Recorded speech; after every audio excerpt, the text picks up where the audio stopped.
ഈ കഴിഞ്ഞ ദിവസങ്ങളിലൊക്കെ നമ്മൾ ഏറ്റവും ആശങ്കയോടെ സംസാരിച്ചൊരു പ്രശ്നമായിരുന്നു മുതലപ്പുഴയിലെ മത്സ്യത്തൊഴിലാളികളുടെ പ്രതിസന്ധി എന്ന് പറയുന്നത്. കാരണം മണലടിഞ്ഞ് അവിടെ അവർക്ക് മത്സ്യബന്ധനത്തിന് പോകാൻ കഴിയാത്ത ഒരു ഗൗരവതരമായ സാഹചര്യം, പ്രശ്നം അവരുടെ ജീവിതത്തെ വരെ ബാധിക്കുന്ന രീതിയിലേക്ക് മാറി. ആ പ്രശ്നത്തിന് ഇപ്പോൾ പരിഹാരമാകുന്നു എന്നതാണ് ഏറ്റവും പ്രധാനപ്പെട്ട കാര്യം. പൊഴിമുറിക്കൽ നടപടികൾ ഇന്ന് തുടങ്ങുകയാണ്. അല്പസമയത്തിനകം തന്നെ പൊഴിമുറിക്കൽ നടപടികൾ തുടങ്ങുമെന്നാണ് ഇപ്പോൾ ഞാൻ മനസ്സിലാക്കുന്നത്. വലിയ വെള്ളങ്ങൾക്കടക്കം പോകാൻ കഴിയുന്ന രീതിയിലാണ് പൊഴിമുറിക്കുന്നത്. വിവരങ്ങൾ മാനസ മുതലപ്പുഴയിൽ നിന്ന് നമ്മളോട് സംസാരിക്കും. നോക്കാം അവിടെ എങ്ങനെയാണ് കാര്യങ്ങൾ മുന്നോട്ട് പോകുന്നതെന്ന്. മാനസ, മത്സ്യത്തൊഴിലാളികളുടെ ജീവിതത്തെ തന്നെ ഏറ്റവും മോശമായ രീതിയിൽ ബാധിക്കുകയായിരുന്നു മണലടിഞ്ഞുകൂടിയ ഈ പ്രശ്നം. ഏതായാലും അതിനുള്ള പരിഹാര നടപടികൾ ആരംഭിച്ചിരിക്കുന്നു എന്നത് ആശ്വാസം നൽകുന്നതാണ്. പൊഴിമുറിക്കൽ നടപടികൾ എങ്ങനെയാണ് തുടങ്ങാൻ പോകുന്നത്? ഡ്രഡ്ജർ അടക്കമുള്ള സംവിധാനങ്ങളൊക്കെ എത്തിയിട്ടുണ്ടോ?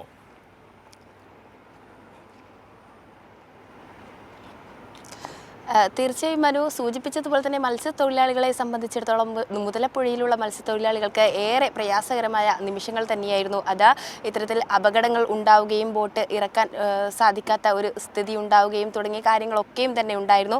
ആ പ്രശ്നങ്ങൾക്കൊക്കെയും ഒരു പരിഹാരമായ രീതിയിലാണ് ഇപ്പോഴുള്ള സാഹചര്യത്തിൻ്റെ പോക്ക് എന്ന് പറയുന്നത്. ഏറ്റവും വലിയ പ്രശ്നമായിരുന്ന ഈ പൊഴിയുടെ മുക്കാൽ ഭാഗം മുറിക്കാനുള്ള തീരുമാനം കഴിഞ്ഞ ദിവസം തന്നെ ആയി കഴിഞ്ഞിരിക്കുന്നു എന്നുള്ളതാണ്. മത്സ്യത്തൊഴിലാളികൾ ഇതിന് സമ്മതം അറിയിച്ചു. അതോടൊപ്പം തന്നെ അവരോട് എല്ലാ കാര്യങ്ങളും തന്നെ പറഞ്ഞ് മനസ്സിലാക്കിയതിന് ശേഷമാണ് ഇത്തരത്തിലൊരു സമ്മതം നൽകിയത് എന്നതടക്കമുള്ള കാര്യങ്ങൾ നിലനിൽക്കുന്നുണ്ട്. അതിനിടയിലാണ് ഇത്തരത്തിൽ പൊഴി മുറിക്കാനുള്ള, അതായത് മുക്കാൽ ഭാഗം പൊഴി മുറിക്കാനുള്ള തീരുമാനത്തിലേക്ക് എത്തിയിരിക്കുന്നത്. നേരത്തെ മനു സൂചിപ്പിച്ചതുപോലെ തന്നെ കണ്ണൂരിൽ നിന്ന്, അഴീക്കലിൽ നിന്ന് ചന്ദ്രഗിരി ഡ്രഡ്ജർ എത്തി ആണ് ഇത്തരത്തിലുള്ള പണി വേഗത്തിലാക്കാനുള്ള ഒരു തീരുമാനം ഉണ്ടാകുന്നത്. പക്ഷേ ഡ്രഡ്ജർ എത്തുന്നതിന് മുൻപ് മുക്കാൽ ഭാഗം പൊഴി മുറിക്കാനാണ് നിലവിൽ തീരുമാനിച്ചിരിക്കുന്നത്.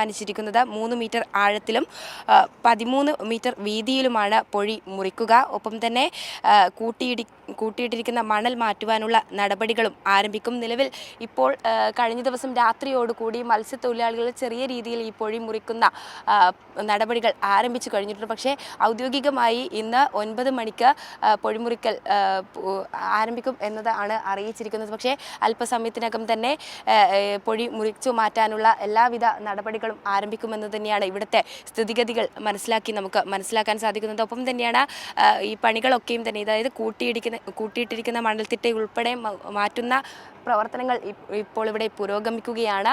നിലവിൽ 3 ഹിറ്റാച്ചി, അതോടൊപ്പം തന്നെ 2 JCB ഉൾപ്പെടെയുള്ള യന്ത്രങ്ങൾ ഇവിടെയുണ്ട്. പക്ഷേ ഈ പണി വേഗത്തിലാക്കാൻ മെയ് 15 ഇത്തരത്തിൽ പൂർണ്ണമായും പൊഴി മുറിച്ചു മാറ്റാനുള്ള നീക്കത്തിലേക്കാണ് ഈ തീരുമാനം ഉണ്ടായിരിക്കുന്നത്. അതുകൊണ്ട് മെയ് 15 അകം മുഴുവൻ മണ്ണും നീക്കം ചെയ്യാൻ വേണ്ടിയുള്ള എല്ലാവിധ യന്ത്രങ്ങളും, അതായത് കൂടുതൽ യന്ത്രങ്ങൾ വേണ്ട സാഹചര്യം വരുമ്പോൾ അത് എത്തിക്കാനുള്ള എല്ലാവിധ നടപടികളും തന്നെ ആരംഭിച്ചു കഴിഞ്ഞിട്ടുണ്ട്.